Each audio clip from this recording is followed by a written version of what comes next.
بله تماشاوان هجا یکی جوت مهی روزا یک شمیه آنگو پیش هفته که هشت روزان دو گریلایم پکه ل انقره پیش وزارت نافخی یا ترکیه خو تقاندن یک هات کشتن ج گریلایم پکه دو پولیجی سیویکی بریندار پشتی و یک جالی ترکیه و خاطر آگاهاندن کو ترکیه دی اوجی گاهن کو پکه و پیه دلیدمینه دی بکا آرمانج روجاوای کردستانی اف چندین روجا آرمانج ایریشم بر فرح و تند این ترکیه biz sadancı ku jerxaneya hizmetguzarî, jerxaneya tendurustî, dibistan, istasyonên neft û gazê li Rojavayê Kurdistanê hatine armançkirin. Kirasatekî mezin got serê Rojavayê Kurdistanê de hatiye zivistan nêzîkî dibe û pêş destpêkirina zivistanê metirsiyekî mezin heye ku jêrxane پیش زوستان دست پی بکه خونگیه ده و پرسگرکین مزن به تایبتی در روشا سوتمنیه و کاربه ده لی روجاوای کردستان پیدا ببین. وان مجاران ده ام دیل گل اندام کمیته سیاسی پارتیا یکیتیا کردستان سوریه اسماعیل رشید بگرنه دست و خیراتی که اسماعیل که اسماعیل نه دو گریلایم پکه یکی جوت مهی روجا یک شمیه بویه لی انقره ریشه کرن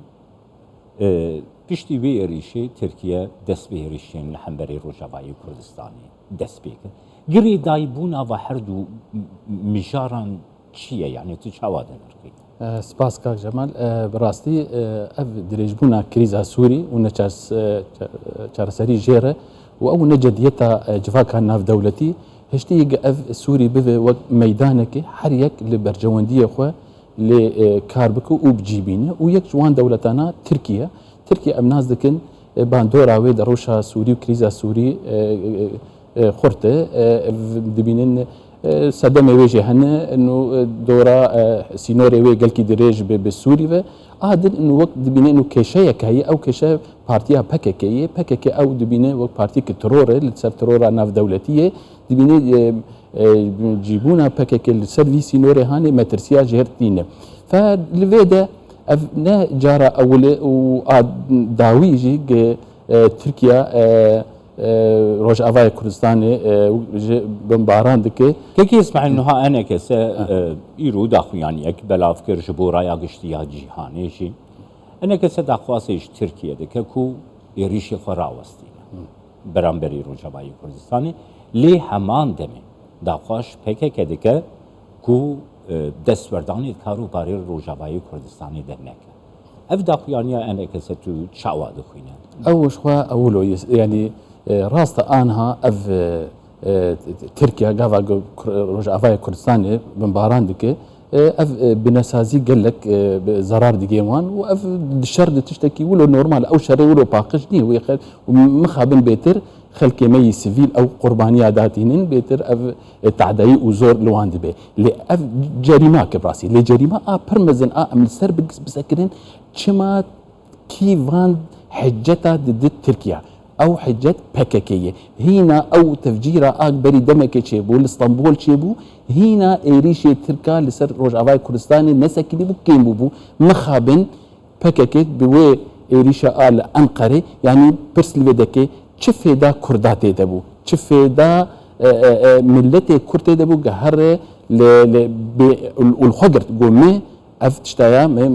مكريه فالفيتكي زرائع حجت كفين دستي تركي ام دفي ام البنجهي فجن براستي ايرو جي بككيلي ببراستي جي كارثه سرسري ملتي كرتي روج افاي كردستان ايرو للدفرج دفي كردستان سوريا ايرو ام بين كردستان عراقي تشل جاي متين بي تشل مخمور بي تشل الدفري دم بي براستي دفي اف بككي مخابن اجندات تنفيذك او اجندات دجي برجوانديه ملتي كردستان يعني ما بجارن بيجن كيك اسماعيل يعني غير بككان فان حنجتان ندي دستي دولتا تركيا و PKK yani destwerdani de karubarîn ne Rojavayê Kurdistanê ne jî Başûrê Kurdistanê de bike PKK bi xwe yani rêxistineke ji Bakurê Kurdistanê ye. Yani Tirkiye dê nikaribe êrîşan bike ser Rojavayê Kurdistanê yan jî Başûr? îro heceta Tirkî û PKK li ser sînorê wê yê PKK êrişa dike û ne aramiyê dixe dewleta Tirkî de. Gava ku PKK ne vê deverê ba wê çaxê li gor wê demê wê bersiv heba ji Tirkar wê çiro teamül bi Tirkar ve. Lê îro biro zeraayê destê Tirkiye de inu PKK li ser vî sînorê hane PKK serêşayiya çê dike ne aramiyê çê dike û ev لاینê ê li Rojavayê Kurdistanê çi peyedê bi çi qesedê biçe ev diyar her kesê ji mer diyar û Tirkar û diyar ge ev perçakî ji menzûma a PKK ye. باش دفر ده پرسک درد که پیشکه که اسماعیل یعنی نها مثلا دستوردانی PKK روجاوای کردستان چنه یعنی گر PKK نبویا مثلا روجاوای کردستان دستوردان نکربانه دیالوگا کردی وکی نمونه دبیجم اگر سرکتنا و زیاده تر برگ او وقتی دیالوگ کردی به و تی کشتنه به کشه هبیج و سفک بن و بر خلک کرد سوری خوب اخافتنی به هفرد کن لی وقتی PKK او اداره و بریا هانت که مشکلات گلکی مزنه یعنی امناس کن PKK ناخوازه پارتی که سیاسی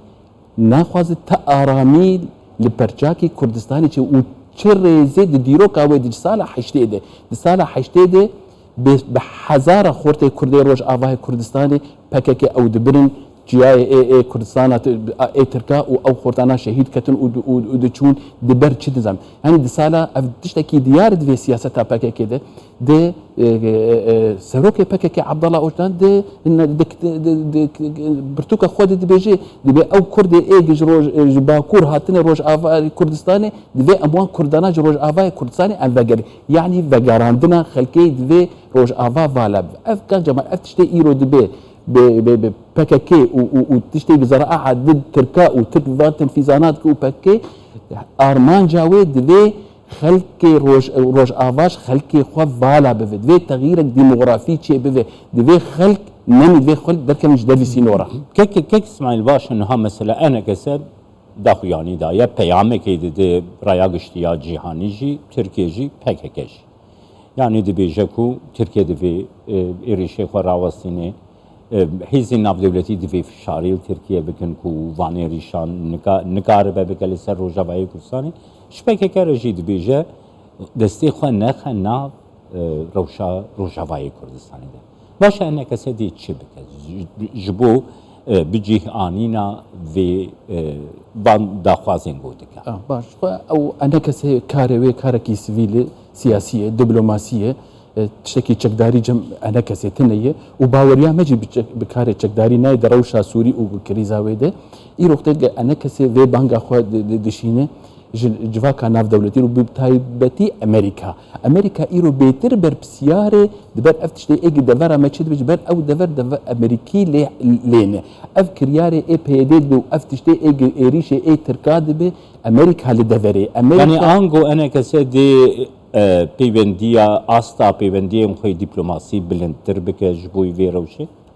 اف خيار آل بشيا انا كسيت فيد دي كاري خوي اي سياسي اي دبلوماسي دي ناف جفاكا كردي دي ببارتيه كردستاني ري باوبوسيانا سوري ري بحرق لاين اي جب خودي باندورن دي دروشا سوري دي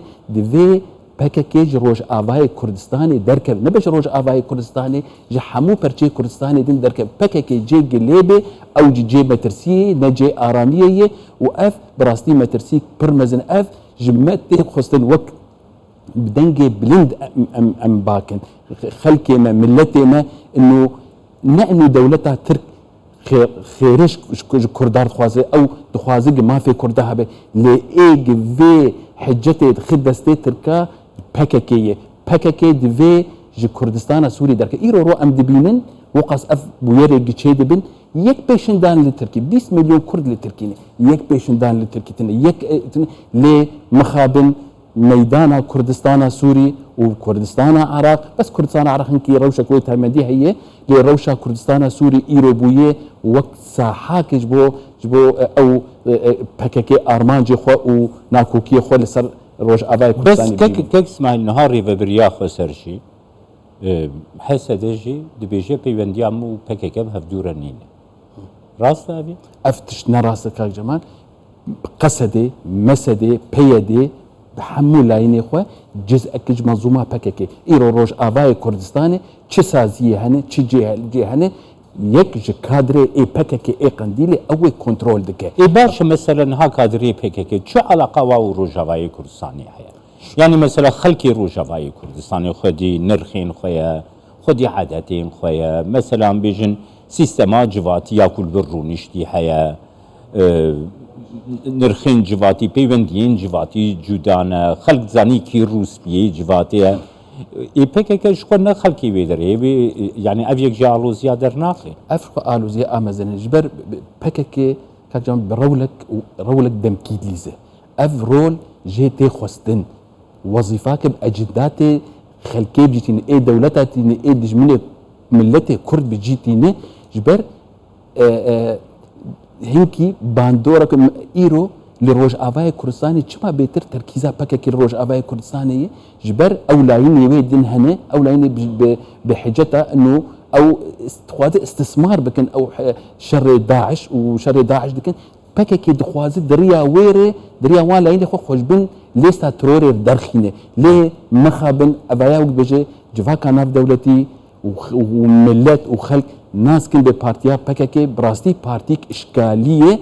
حتى جو بككي واف كريزا سوري بردوان به و بككي فان استانجيا جي هر پرچاكي كردستاني چيك و تري زيري ناگر سپاسيات از كم كي اسماعيل رشيد كنت ميواني سرچا